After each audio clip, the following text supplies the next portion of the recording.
JB. Give us a call, 715-634-2100. We'd be glad to help you out with that. Hey, joining me now is Lisa Lou out at the Northwoods Humane Society. How you doing, Lisa? I'm good. How are you, Mark? Very, very good. Good to see you again this month. It's how's the weather been out there? Well, our parking lot is a little icy, but we're muddling through, and there's just nowhere to put any more snow. So we'll be glad when this all melts. After Yeah, Berkeley, of course. after Berkey. Yes, we got to say that after Berkey. So what's happening out at the Humane Society? Well, other than dogs and cats getting adopted and more dogs and cats coming in to be adopted, we just wanted to talk today about some of the programs that we offer here at the shelter and Okay. some that people might not be aware of. So we want to make sure that everybody knows what we have to offer and how we can help them take care of their pets. So Okay. This I think you had spay and neutered program. What's yes, that about? and that's probably the most important program that we offer to the public. It's technically it's for residents of Sawyer County, but we do spread out to towns that are close to the Sawyer County border. So we service, like Cable, Springbrook, Minong, some places that are close to us. So spay and neuter is offered for owned dogs and cats, puppies and kittens. It's we think it's really important to help the public get their animals fixed. And there's a lot of positives, benefits for getting your dogs and cats altered, and not only for the animals but also for you, making them a better pet. So we offer spay and neuter vouchers to people. All you have to do is go to our website, which is northwoodshumanesociety.org. And if you go over to the community outreach button on the tab on the bar, there is a space for spay neuter assistance. And all you have to do is complete that application, and then you do it online. But if somebody is having a problem accessing a computer or having problems with the form, they can actually come here to the shelter, and we can issue them a voucher from here. So they need to complete this application, and usually it gets back to us through email, and then we will email a voucher to them. And then all they have to do is print it up and follow the directions, which is basically calling one of the veterinarians that's listed on the form and scheduling their own appointment. Now, you do have to remember, you have to print up the voucher and you have to bring the voucher with you to your appointment. Okay. And you do also have to qualify. You have to qualify for assistance. So we do ask a few questions on the form, as in how many people are in your household, and what's a ballpark of your yearly income, so we can make sure that you do qualify for assistance. So the majority of people do, and if you have qualified for other programs in the community, you'll probably qualify for spay neuter assistance too. So Okay. Now, what if somebody finds maybe a feral cat in their barn or their shed and it's not theirs, and they can what do you advise about how well, to deal with you and Mary went through this, so that? That's why I'm asking the question. yeah. So I was going to talk about, that's a totally separate kind of a program. Okay. So feral cats are kind of in their own little category because they can't be handled. They do have to be trapped. And probably the best thing, if somebody has feral cats that they would like to have altered, the best thing would be to call the shelter and ask for me or ask for Angie, and we can kind of talk you through the process. But basically, You also will get a voucher for that as well. But the animals will have to be trapped and transported to the vet in a live trap, just for everybody's safety, Sure. and then return to your property. And when somebody is okay with having a feral cat on their property, then that's an easy fix. We can trap them, return them to the property. But the problem is when somebody has outside cats and they do not want them there. And that's perfectly fine if somebody doesn't want to have cats outside, but we do need to find a place to take them after they are altered. So that Sure. can kind of make it a little more complicated. Yeah. But so That's something animal control could help with too. Sometimes they do. I've had Tony, LCO animal control officer, and Brendan also have helped us with that. Sure. And sometimes these outside cats are actually friendly enough that we can socialize them and they can be adopted, especially kittens. Usually if we can get them young enough, then we can socialize them into nice family members. Mm-hmm. But for the majority of dogs and cats, most local veterinarians usually recommend that especially if they're puppies or kittens, that they be about 4 months old before we get them fixed. So, and the good thing about that is that they also will be old enough at that point to get a rabies vaccination. Now, with the vouchers for spay and neuter of owned animals, you are required to pay for a rabies vaccination. So, if that is a hardship, then that's something that we can discuss. But we will pay for the spay or neuter, and the public is required to pay for the rabies vaccination. Okay. So we're talking with Lisa Liu out at the Northwoods Humane Society here in Hayward.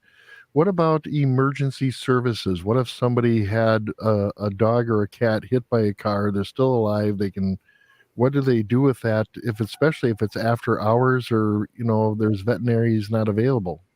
Well, I mean, if it's after our hours, then they would need to contact a veterinarian with emergency services.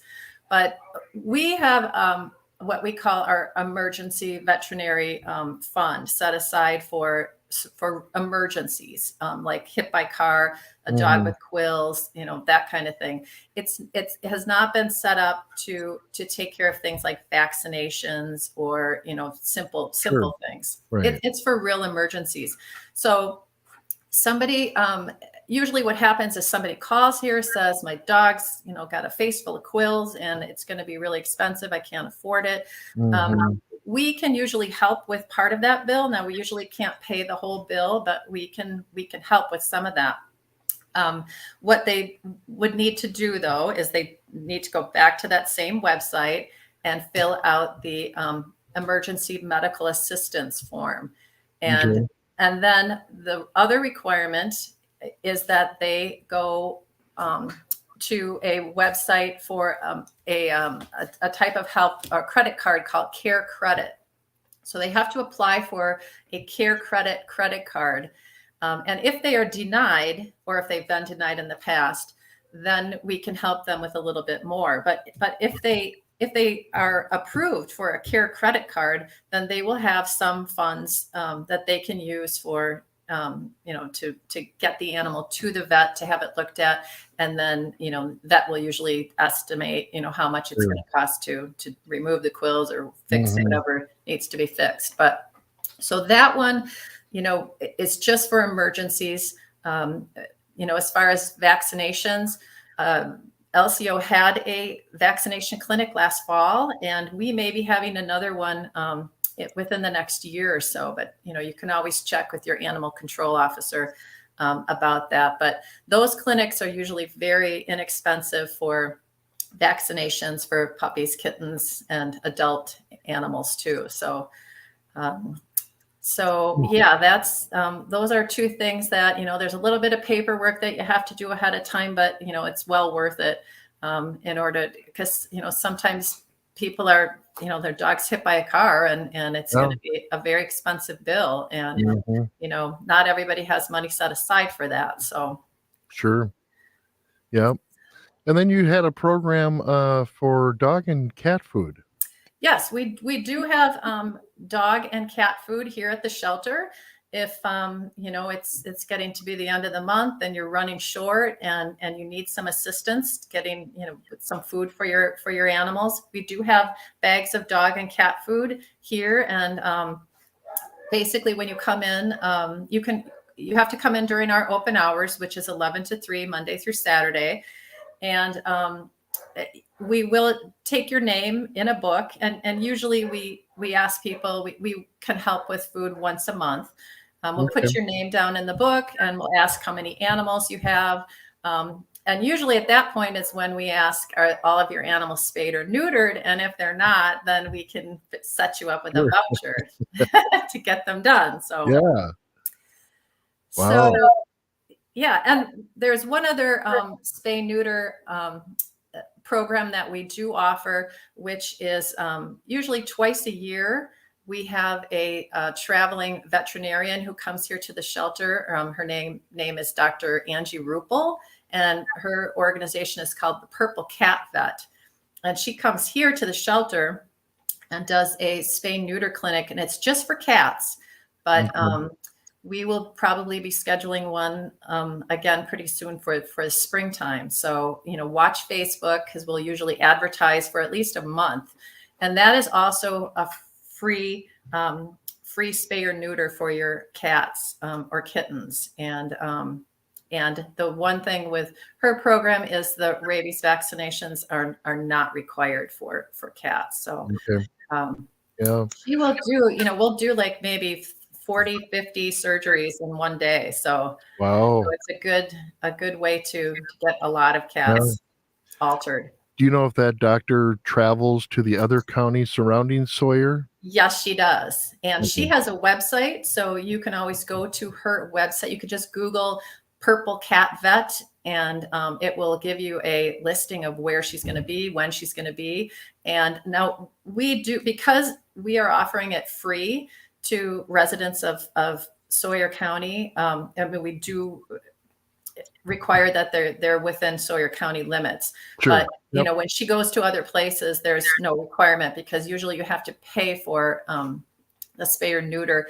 It's not very expensive, but when we offer it to our residents for free. So Sure. Very cool.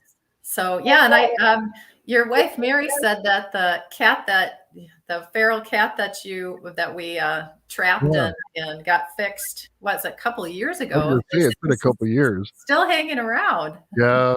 I see it. In our old barn that's behind our house, the second level is completely empty. Well, it has an old pool table and a bunch of bird stuff, and I'm sure the cat stays up there because there's plenty of pigeons to pick from. Ah. Finds it. So Well, cats will definitely be ramping up their kitten making very soon here. So, cats can breed year round, but they don't have as many litters of kittens when the weather is cold and the days are shorter. So as the days start getting longer and the weather gets warmer, then cats just start breeding a lot. So, wow. So we want to make sure we can get as many cats and dogs spayed or neutered as possible. And, not only just to, cut down on the population of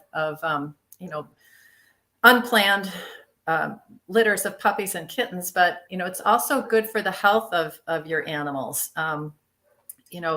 Female dogs and cats, if they are not spayed, oftentimes develop mammary tumors. And, it's the same thing with male dogs, can have complications from not being neutered either. And, with the male dogs and cats, it just kind of calms them down a bit. They don't want to wander and roam and look for mates. Yeah. So it definitely helps with the temperament. And one other benefit too is if we get cats altered at a younger age, they're less likely to spray. And if you've ever smelled unneutered male cat urine, you'll know how important that is. So you bet. Wow. Well, thank you, Lisa, for stopping in and chatting with us and telling us what's happening there.